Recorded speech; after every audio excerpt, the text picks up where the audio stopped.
दुनिया में कोई भी एक ऐसा भी इंसान नहीं है जिसको कभी भी गेन्स नहीं चाहिए, यानी कि उसको इच्छा पूर्ति नहीं चाहिए। भले उसको पैसों की इच्छा हो या उसको भगवान के से मिलने की, बिना इच्छा के कोई जन्म लेता ही नहीं। और हमारे हॉरोस्कोप में हमारा जो 11th हाउस होता है, ये होता है गेन का हाउस, जिससे हमको हमारी लाइफ के अंदर गेन मिलता है। लेकिन ये गेन मिलेगा कैसे? अब यहाँ पे है 5th राशि, ठीक है। अब मान लो सन जो है वो 11th हाउस में ना बैठ के वो हमारा फर्स्ट हाउस में बैठ गया, तो होगा क्या कि हमारे को जो कॉम्बिनेशन मिला, इससे हमको मिल गया 1-11 का कॉम्बिनेशन मिल गया।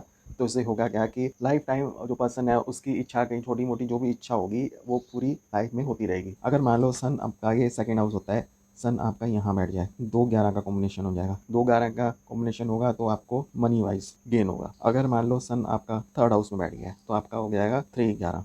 3 नंबर होता है डॉक्यूमेंट्स वगैरह का, तो इंटरव्यूज वगैरह का, आपके यूट्यूब चैनल का, तो आपके इंटरव्यूज़ में, आपके डॉक्यूमेंट्स में, आपके यूट्यूब चैनल में आपको कभी भी दिक्कत नहीं आएगी अगर आपका सन थर्ड हाउस में बैठा है या आपके जो हॉरोस्कोप है उसके अंदर 3-11 का कॉम्बिनेशन बन रहा है। अगर मान लो सन आपका फोर्थ हाउस में आ गया तो ये 4-11 का कॉम्बिनेशन बना देगा, यानी कि वर्क जो आपके व्हीकल्स हैं उससे आपकी इच्छा पूर्ति, जो भी व्हीकल आप लेना चाहोगे, प्रॉपर्टी लेना चाहोगे, आपकी उसकी इच्छा जो है वो पूरी हो जाएगी। अगर मान लो सन आपका फिफ्थ हाउस में आ गया तो आपका 5-11 का कॉम्बिनेशन बन जाएगा। तो उससे होगा क्या, 5 होता है इंटेलिजेंस, तो आप थोड़े इंटेलिजेंट पर्सन होगे, आपकी इंटेलिजेंस थोड़ी ज़्यादा होगी। और फिफ्थ होता है चाइल्ड, आपको चाइल्ड से फ़ायदा होगा। और क्या होता है फिफ्थ हाउस, और लव होता है, तो ये आपको लव भी दे सकता है, यानी कि आपको लाइफ में किसी के साथ लव भी हो सकता है, यानी कि लव मैरिज होगी या नहीं होगी वो 7 के साथ कनेक्टेड क्या है, लेकिन प्यार मोहब्बत आपकी हो सकती है। अगर मान लो सन आपका सिक्स हाउस में, तो ये 6-11 का कॉम्बिनेशन में आता है, यानी कि आप हर कॉम्पिटिशन में विन कर जाओगे। कोई भी, अब यानी कि आपको बीट करना काफ़ी टफ रहेगा लाइफ के अंदर।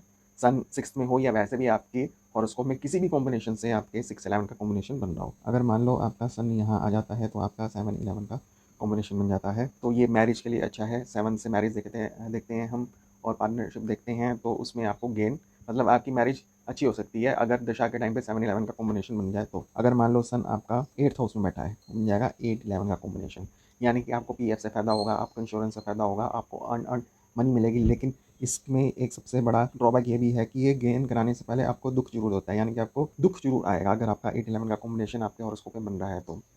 अगर मान लो सन आपका 9th हाउस में चला गया तो 9-11 का कॉम्बिनेशन आपका बन जाएगा। तो इससे होगा क्या कि आपको foreign travel, long term travel से आपको फ़ायदा होगा, कि जो हायर एजुकेशन होती है वो आपको अच्छी खासी मिल जाएगी। अगर मान लो सन आपका यहाँ है और ये 10-11 का कॉम्बिनेशन रहा है तो आपका स्टेटस भी इंक्रीज़ हो जाएगा, आपको हर तरीके से गेन, आपको करियर वाइज आपको गेन मिल जाएगा।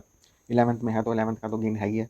किससे कनेक्ट होता है हमें ये देखना है। अगर मान लो आपका सन जो है वो अब चला जाता है जी 12th में, अब ये 12th कहते हैं जी लॉस का होता है, तो किससे भी लॉस होगा? बिल्कुल नहीं। ये आपका 11 और 12 का कॉम्बिनेशन बना देगा, यानी कि आप जब भी खर्चा करोगे तो उसके बाद आपको प्रॉफिट होने वाला है। जैसे कि आप रिटेल शॉप लेते हो, पहले इस चीज़ को परचेज़ करते हो डिस्ट्रीब्यूटर से, फिर उसको रिटेल में अपनी कमीशन ऐड करके सेल करते हो, यानी कि पहले आपने चीज़ परचेज़ करी 12th हाउस, फिर आपने उससे गेन करा। तो ये रिटेलर्स के लिए बहुत अच्छा कॉम्बिनेशन है अगर 11 और 12 है तो आप भी अपने हॉरोस्कोप में देख सकते हैं कि आपका जो 11th हाउस है वो कौन से हाउस के साथ कनेक्टेड है, और आपको लाइफ में किस तरीके के गेन्स फ्यूचर में या हो सकती हैं या फिर हो